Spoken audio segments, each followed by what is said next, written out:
The next person up to speak is Dr. Anne McCloskey. I saw her over there.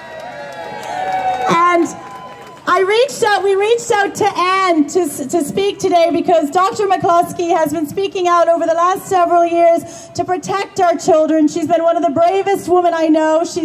We admire her so much, and we're delighted she drove all the way down this morning from Derry to speak about the risk to our children. So you're very welcome. Thank you so much. Well, I want your baile clear, because you're again. Come here, those and I am a half and statue shows Reg Leinster. It's not the first time I've been in this stage outside Leinster House, and it probably won't be the last, because the people in there are a government of occupation. They are not our government, with a few honourable exceptions. Thank you, Matty and Michael. So I tried to write a speech coming down this morning on the bus, but it was very bumpy, and then it rained, so I'm going to have to wing it. I am a medical doctor, but more importantly, I'm a mother and I'm a grandmother. Those are the roles that matter most to me in my life. And as I know that parents of young children will go to hell and back to save those children and to protect them and to give them the best life possible. It's important that we understand that none of this is an accident. There has been a program, a globalist program, which is now probably going into its second century, to make sure that our young people are intellectually impoverished, that they are vacuous, that they are not allowed they're not allowed to believe that there are absolute truths. Instead, everything is fluid, everything is to be questioned. There is no knowledge. There is just what you feel like. And I really hope it works out for them. I am proud to stand here as an advocate for children, as someone who doesn't believe in trans rights, who doesn't believe in trans ideology. I am an adult human female, and with very, very few biological exceptions, and these are medical mishaps, children in the womb, their gender is decided at the time of conception. Now, people can rant and rave and say that's incorrect. It's feeding the trans beast is like giving children with anorexia slimming tablets.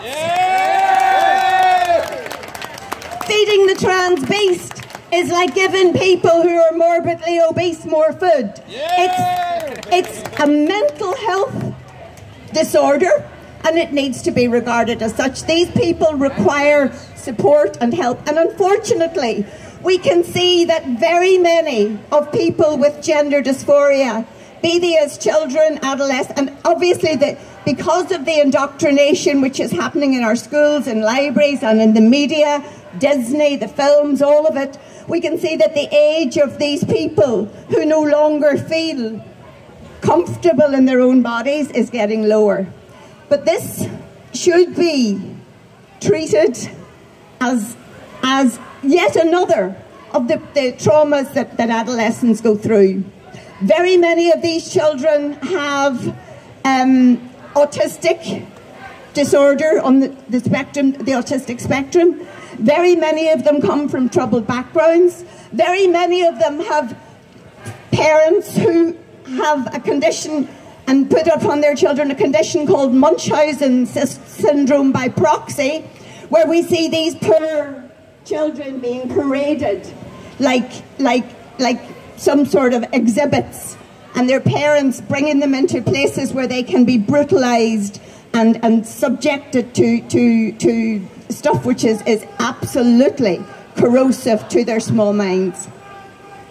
As I've said, this is a global destruction of our civilization, of our country, of our culture, of our faith, and we must see it as that.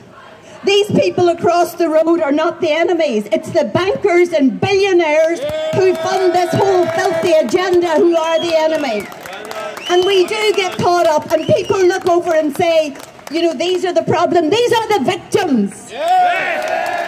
The intellectual bankruptcy, the three-word phrases, the vacuous thoughts, the stupidity.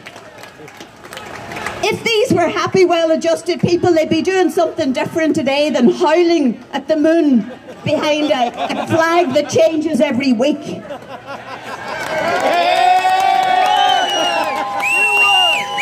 Our children in school are not being taught to read and write. They're not being taught to think critically. There are no such things as debating societies anymore or book clubs. What they're being told is to be activists. The person who writes our educational programs in the universities now is called Paulo Freire. He's a Marxist from Central America, and he teaches children his educational philosophy is that we are not being taught the tools which require us to be healthy and mature people, but we're turned into activists, so that you can waste your time standing in a corner howling meaningless platitudes whenever people are here trying to protect children. Now, I am a doctor, and I've been reading quite a bit about the actual surgery that is the fruition, I suppose, of this whole trans movement. The complications are truly horrendous. Our young people, many of them who have mental health issues, are ending up with six-figure deaths for mutilating cosmetic surgery. That's what it is. When you get a bit of your arm fashioned into an appendage that doesn't work, that cannot give you or anybody else pleasure, that cannot fulfill the function for which it was created, which is procreation, when you do that to yourself, you are a victim. Yeah. It's not empowering. Yeah. And our children, when they are able to understand these things, will learn that, I'm quite sure. But, so the enemy, as I say, is not the people who are duped by this ideology, by the insatiable greed of Big Pharma, by the surgeons, by the people who want to push them into even further debt. The students of today qualify with degrees which are utterly useless to them or anybody else. They come out with tens of thousands of pounds of student debt. They are shackled with a mortgage or with exorbitant rents.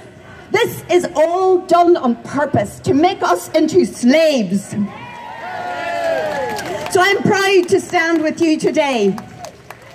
I don't make any apology. I'm a conspiracy theorist. I'm a proud anti-vaxxer. I'm a rebel.